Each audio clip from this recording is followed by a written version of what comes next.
We're just a couple of days away from the upcoming Ruination / Sentinels event that's going to be launching for Legends of Runeterra, and I have some potentially sad news. We got one reveal today, and everything seems to be pointing to this being the final reveal. There have been some press releases and news articles that are listing a number of cards that are coming in the event.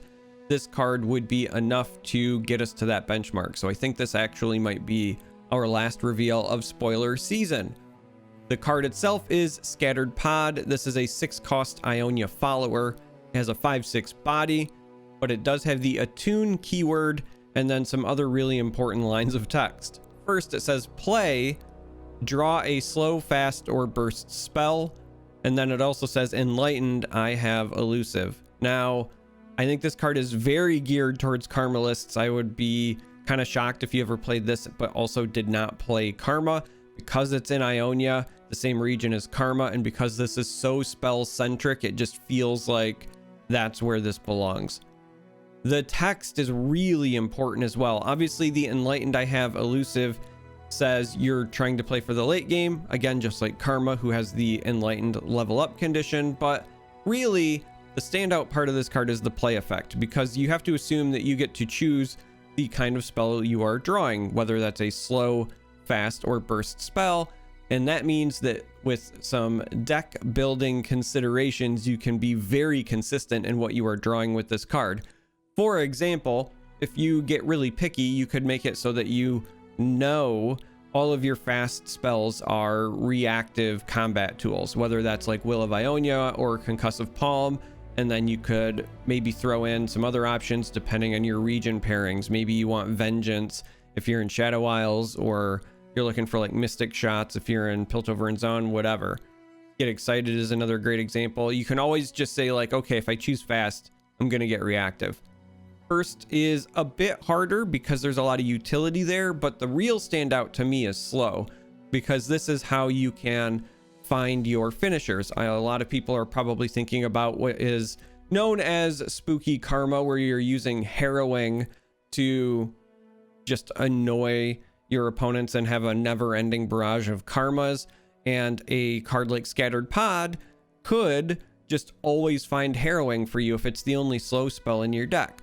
The one that really stands out to me is Dawn and Dusk, because this is another Ionia card, and that way you're not region locked. And Dawn and Dusk means that you can make 5 karmas and then get excited somebody for 15. And again, if that's the only slow spell in your deck, then Pod will always find Dawn and Dusk. Also, the nice thing about Dawn and Dusk is that it makes Pod very threatening even without Karma on the board.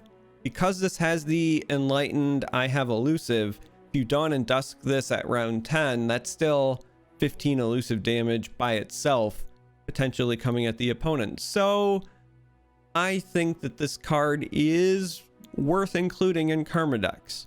Now, the big question is, how many copies are you going to want to run?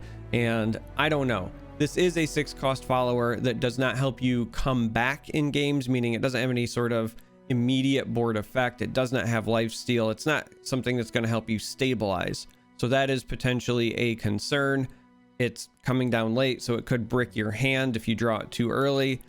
However, the effect is powerful and it covers itself in terms of redundancy. If you only run 1 copy of Dawn and Dusk, for example, and you've already drawn it, this card is still not dead, because you could choose fast or you could choose burst.